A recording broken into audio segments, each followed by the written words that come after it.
Good morning, Sunday the 7th of... I'm sorry.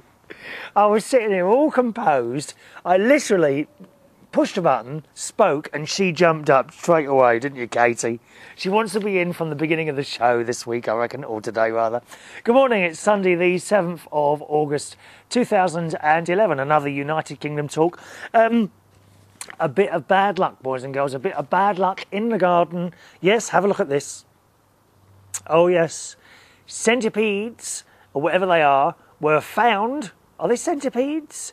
On my broccoli. Well, I didn't find the centipedes. I looked out yesterday afternoon at the broccoli and I thought, where have the leaves gone? And as you can see, lots of leaves have been eaten on my broccoli plants. On closer inspection, there were lots of green caterpillar things on there, chewing them. They did half eat quick, didn't they? And all you get left is the skeleton of a leaf. So my broccoli plants have been under attack. Now, they didn't get all the leaves quite. I managed to squash the said centipedes on the leaves. So I'm hoping that I've saved the plant and not too much of the leaves have been eaten away. That's something I haven't had before, funnily enough. I've had little holes in leaves and bits like that, but I've never had sort of virtually the whole leaf eaten by caterpillars. And no doubt, because they can half move fast, cool, you can actually see them moving fast. If I'd have left it an hour, I'd very much doubt I'd have a plant left. So I think I might have just caught those in time. Poor broccoli plants. You see, the life of a gardener isn't all so easy, eh? An amateur gardener like myself. Yes, it's true. So that's the news of the broccoli. I have my first red and nearly red tomato. Here, look. Okay, marvellous. Little mini tomatoes waiting to be eaten. So that's quite exciting. Also, a couple of runner beans. Now, I can't remember now if I planted pea plants or runner bean plants or both. But nevertheless, some of the plants have got really tall, right? I mean very, very tall, I would say 6 or 7 feet. And the other plants have only gone up not even a foot from the floor. However, the very little ones have now produced runner beans. Okay, so I'm not quite sure what's happened there. The plants are very, very close to each other. Why one should go so tall and the others, maybe they're different plants and that's how they are? I've no idea. I thought they were all the same one. So that's happening as well. All happening in the garden. What else I've got to tell you?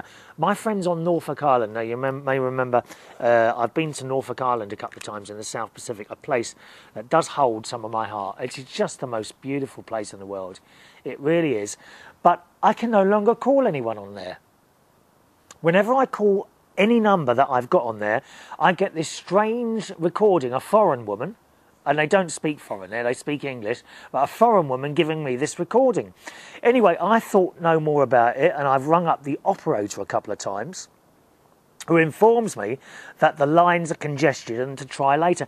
Well, they've been congested now for weeks. Doesn't matter what time of day or night I call, I can't get through, and I get this recording of some woman.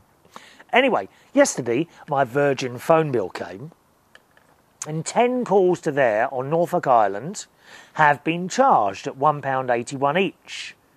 But I didn't actually talk to anyone. You see what I mean? It's not like I've got an answer phone, so I rung up the Virgin Media people, who are usually very helpful, actually. But I just don't think she was listening to me.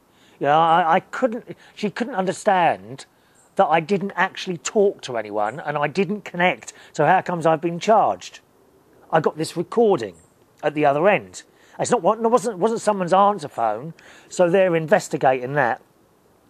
The international operator on 155, she can't help me because there is no operator on Norfolk Island, so there's no one for her to talk to.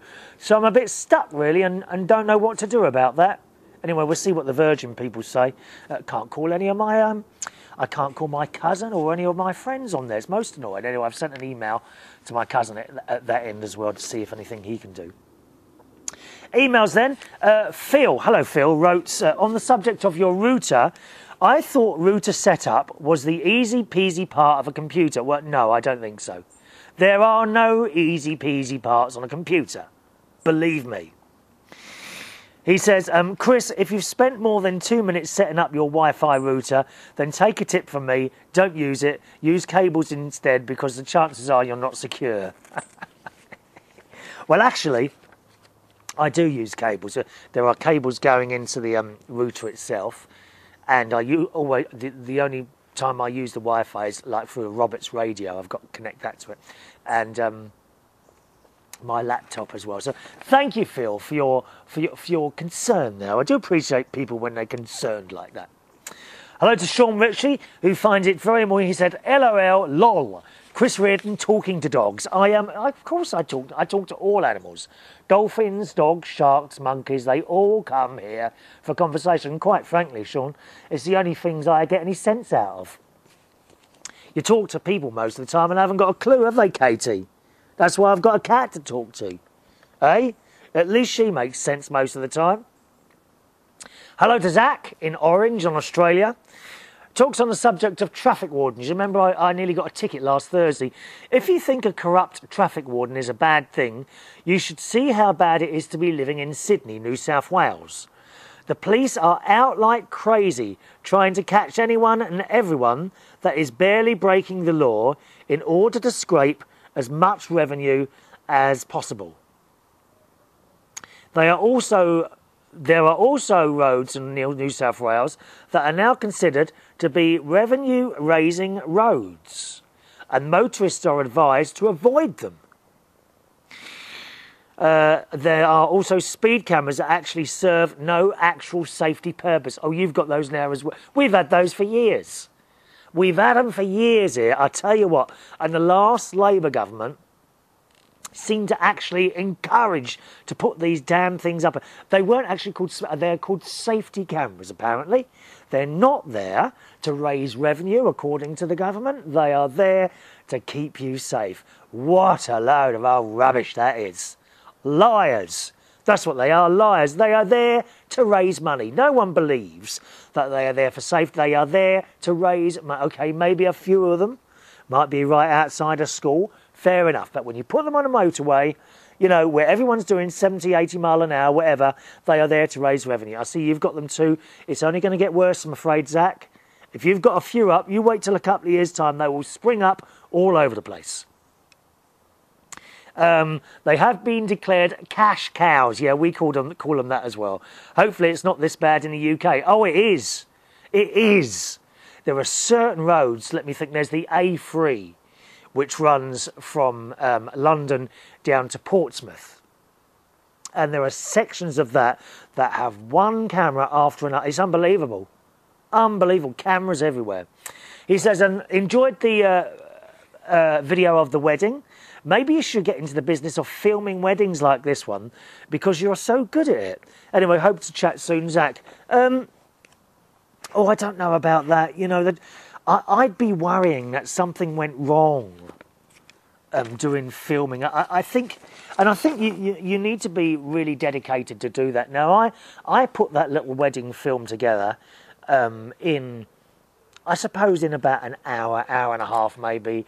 I did lots of little shots and that. The sound, of course, it's not like there's someone narrating or something like that. Or maybe you don't need that at weddings.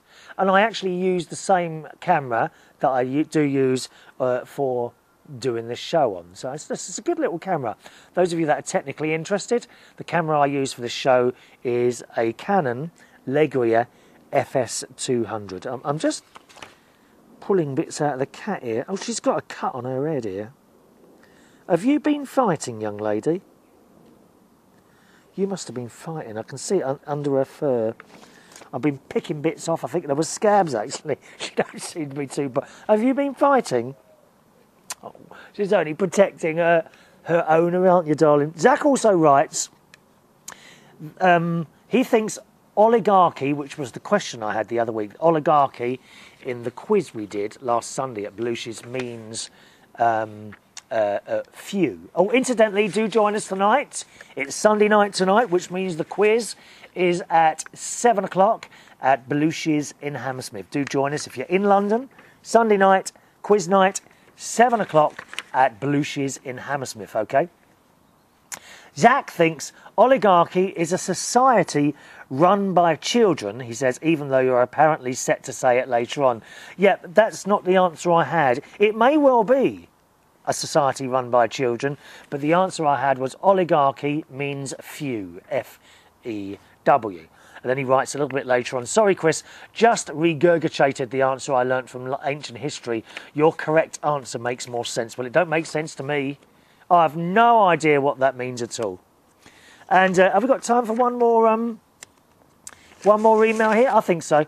Hello to Richard in Croydon. All right, Richard, who writes, just want to say well done on getting your £100 for solo panelling. But I just worked out it ended up at 0.068491 pence per day. Wow, I think I will be buying my electricity from you in the future. Thanks, Richard. We have got a few emails here that have been waiting over a week now, so I'll get through these as quickly as I can over the next couple of shows, all right? Thanks for watching and listening. Do join in on the email. My email address is chris@unitedkingdomtalk.co.uk. chris@unitedkingdomtalk.co.uk. Bye-bye.